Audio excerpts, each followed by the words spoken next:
Welcome to Madame Raven's. This way to the library. She's been expecting you.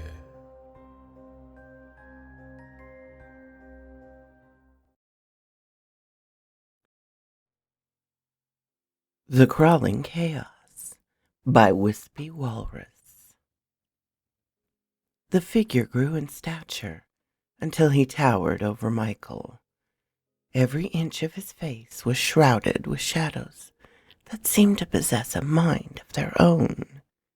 He was hairless, and his presence seemed to make every light in the small room grow instantly dimmer. The creature bent forward until his soulless eyes hovered a few inches above Michael's face. I am Nyarlathotep, the Crawling Chaos. You are but an ant before me, mortal. Bow down and render service to your new master. Michael met the Black Pharaoh's gaze. You're preaching to the choir, man, but I'm a little too busy to be rendering service to any more masters at the moment. The primordial being opened his mouth and then closed it. Confusion etched itself onto his smooth, dark face. I am preaching to the what? Michael smiled. It's an expression. It means that I agree with what you're saying. I totally am an inconsequential worm when compared to the vastness of an ever-expanding universe. My life is absolutely meaningless, and I'm simply wasting time until the day finally comes when I die. Nyarlathotep scratched his head. His carefully cultivated aura of terror and madness was unraveling. He had no idea what he should do about it. If there's nothing else you need, Mr. Nyarlathotep, I should really be heading to class. Michael stood for another moment, staring up at the pitch figure before him. But when he made no move to stop him, Michael walked out of the room. Nyarlathotep remained where he was, watching Michael walk away from him. He was not a being that people walked away from, and this total indifference startled him. Michael sat in his apartment, writing an essay on the nature of chivalry as presented by Arthurian literature in the Middle Ages. It was due at midnight, and he had procrastinated writing until 8 o'clock. A crumpled-up Red Bull sat on the desk next to his laptop, leaking out leftover liquids onto a pile of hastily scrawled notes. Michael had 200 words remaining before he reached the required length, and time was running short. His fingers flew across the keyboard. Misspellings and grammar mistakes were growing in frequency, but he was too close now to worry. It was 11:50 p.m. when he submitted the essay. His hands were shaking with adrenaline and nerves, but the overwhelming sense of relief was palpable. He was one step closer to achieving a history degree that would be useless for any future job. A strange sound in the kitchen drew Michael's attention away from his computer. Rising from his chair, he exited his bedroom to investigate. The apartment was filled with darkness. The curtains were drawn, and a few insignificant beams of moonlight that managed to penetrate the drapes were quickly smothered by the gloom. Thick shadows blocked out the light emanating from the bedroom behind Michael. It was as if the wall of blackness had erected itself in the middle of the room. Michael stepped forward into this darkness. The adrenaline and nerves of his rushed assignment had come back in force, but this time they spoke of a more corporeal and primitive danger than academic failure. His heart pounded as shadows engulfed him, drowning out all vision. The further he moved into the room, the more isolated he became, until it was as if Michael floated on a teetering raft in the middle of a black sea. Leather creaked and whispered in the darkness. All around could be heard the soft flapping of mammalian wings. Michael's solitude had disappeared as suddenly as the light. He was surrounded by creatures born out of the deepest and darkest recesses of divine imagination. Michael kept walking, but his movement was no longer his to control. His legs shook and wavered, but some indomitable will steered him deeper and deeper into the void. His bare feet touched cold tile, and a shiver crawled up his spine. He was in the kitchen now. He felt himself engulfed by whatever power had possessed his apartment. A thin beam of light appeared before Michael, widening as a heavy door opened until it shone in his face like the countenance of God. He fell to his knees. A figure stepped forward, dazzling and radiant. "Arise, slave, and let your worm mind wrap itself around my glory," said the being in the light. Its voice rang with authority. Michael stood, his legs quaking beneath him. His eyes were downcast, unable to focus long on the unfiltered glory of the light. The divinity stepped forward, lifting Michael's chin with a ruddy hand. Michael looked up into the face of his new god, marveling at the statuesque vision before him.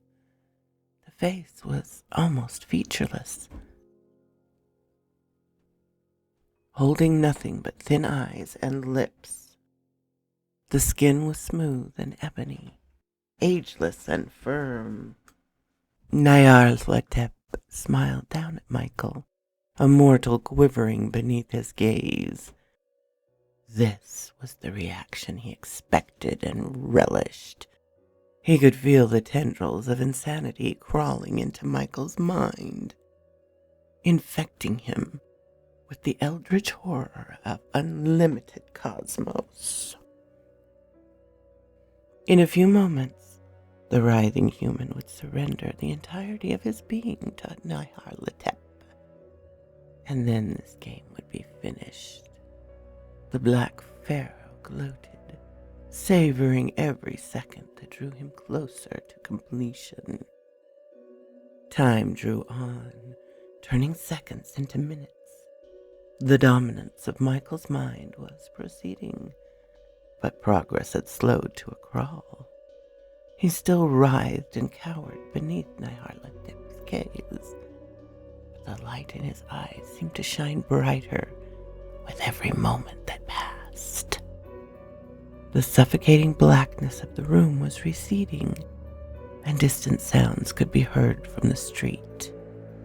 Nyarlathotep doubled down on his efforts, but the strength of Michael's mind kept him at bay. "This is impossible. I have conquered entire continents and the men that ruled them. His brain should be melting out of his ears at this point." The clock on the microwave flashed 1 a.m., and Michael yawned. He reached up and rubbed his eyes with both hands, stretching his spine as he moved. A bright square of light emanated from the open refrigerator, illuminating the apartment. Michael stepped forward to shut the door, grumbling under his breath about wasting electricity, when he noticed the stooping figure before him. How did you get in here?" Nyarlathotep shook his head and brushed past Michael to plop down on the couch. "Excuse me," said Michael. "What the hell is happening?" Michael closed the fridge door and then reached over to flip on the lights. The fluorescent bulbs flickered and then shone down on the shadowy personage that huddled on the couch. "Oh shit, you're that guy from earlier. Gnarlatop or something like that. How'd you get in here, man?" Nyarlathotep looked up with weary eyes. "How do you resist me? My gaze should have flayed your spirit." Michael shrugged. "No offense, man, but I don't really know what you're talking about. Do you not remember? I presented myself to you as a god. You bowed down before me with reverence in your eyes, and yet somehow you survived with your sanity intact." Michael sat down next to Nyarlathotep. He closed his eyes and did his best to remember. They sat in silence for several minutes, and then Michael laughed. "If it makes you feel any better, you got pretty close. But why did I not squash your mind like a puny insect? You were trying to fill me with existential dread and the knowledge that the universe is infinite and terrifying, right?" "Yes," said Nyarlathotep. "I already know that. You can't pour water into a cup that's already full.